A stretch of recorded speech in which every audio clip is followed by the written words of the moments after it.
O líder dos democratas.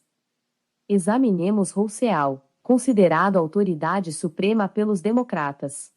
Embora baseie a estrutura social na vontade geral, ninguém mais do que ele aceitou a hipótese da passividade completa do homem diante dos legisladores. Se é verdade que um grande príncipe é um homem excepcional, o que será um grande legislador?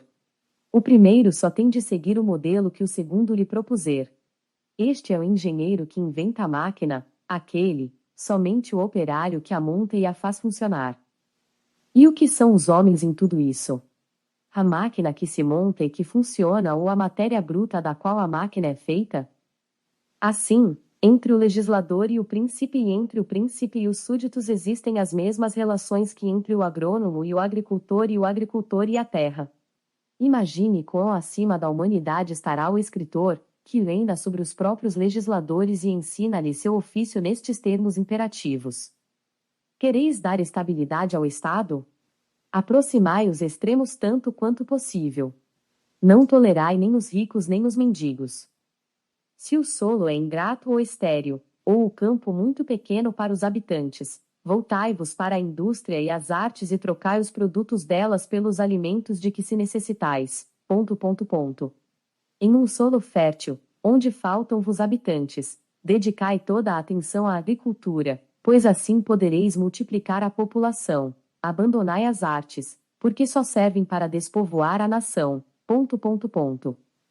Se tiverdes uma costa extensa e acessível, então, cobri os mares com navios mercantes, tereis uma existência brilhante, mas curta. Se, porém, o mar banha somente costas cheias de rochedos inacessíveis, deixai o povo ser bárbaro e ictiófago, assim ele viverá mais calmo, talvez melhor e, com toda a certeza, viverá mais feliz.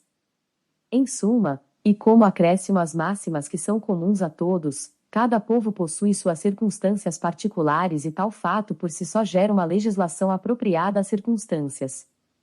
É assim que os hebreus no passado e os árabes recentemente tinham como principal objeto a religião, os atenienses, a literatura, os cartagineses e o povo de Tiro, o comércio, o povo de Rhodes, a marinha, os espartanos, a guerra, e os romanos, a virtude.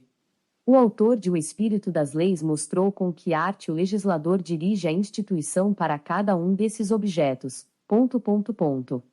Mas se o legislador se enganar e tomar outro objeto diferente daquele que é indicado pela natureza das coisas, sendo que um leva à escravidão e outro à liberdade, um à riqueza e o outro ao aumento da população, um à paz e o outro à conquista, ver-se-á a lei enfraquecer-se imensamente, a Constituição se alterar e o Estado ficar sujeito a frequentes agitações, até que seja destruído ou modificado e que a invencível natureza reconquiste seu império.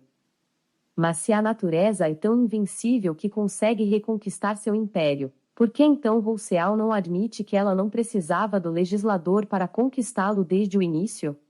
Por que não admite que os homens, obedecendo à própria iniciativa, vão se voltar ao comércio numa costa ampla e acessível, sem a interferência de um Licurgo, de um Solon ou de um Rousseau, que podem se enganar?